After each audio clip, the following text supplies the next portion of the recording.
আপনার শিশু কি বোর্ড? শিশুদের কাছ থেকে প্রায় আমরা এই কমপ্লেইনটা শুনে থাকি। চলুন দেখি বোর্ডম হলে কি করা যায়। আর আজকের 6 নাম্বার টিপটা আমারও খুব পছন্দের। আমার ছেলের সাথে আমিও রেগুলারলি প্র্যাকটিস করি। টিপ নাম্বার 1, বোর্ডম নেগেটিভ কিছু না।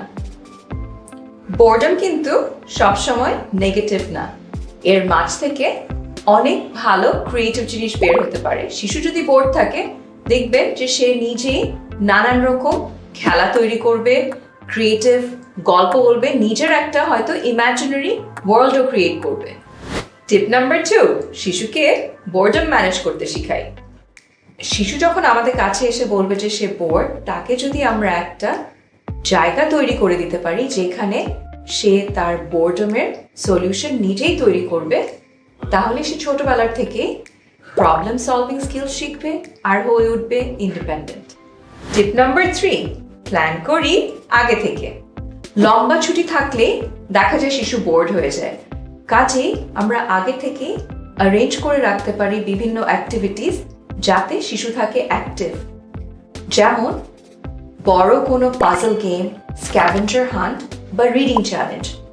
চলপড়িতে এরকম ছুটির সময়ের জন্যই আছে ক্লাউড ক্যাচার রিডিং চ্যালেঞ্জ, যাতে আপনার শিশু পড়তে পারবে মজার মজার সব বই একদম রাইট রিডিং লেভেলে, যে কোনো জায়গায় যে কোনো সময়। টিপ নাম্বার 4, শিশুকে চ্যালেঞ্জ করি। আমাদের কাজটা অনেক সহজ হয়ে যাবে যদি আমরা ছোটবেলা থেকেই শিশুকে শেখাতে পারি যে তার বোর্ডমটা নিজেই ম্যানেজ করতে।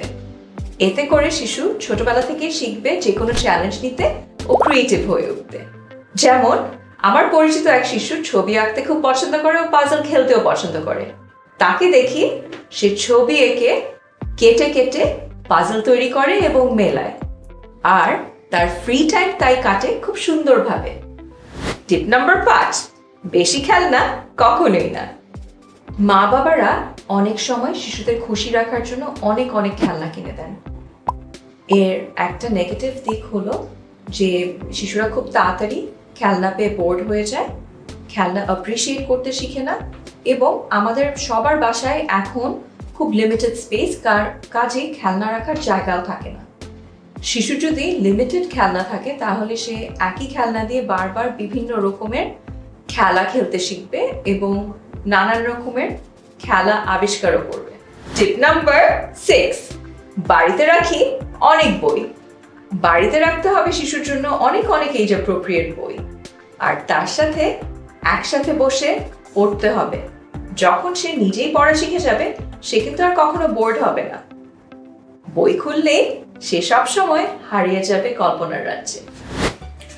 ভিডিওটি ভালো লাগলে এখনই শেয়ার করুন, আর আরও এরকম প্যারেন্টিং টিপস ও হ্যাকসের জন্য আজই ফলো করুন চলপড়ি।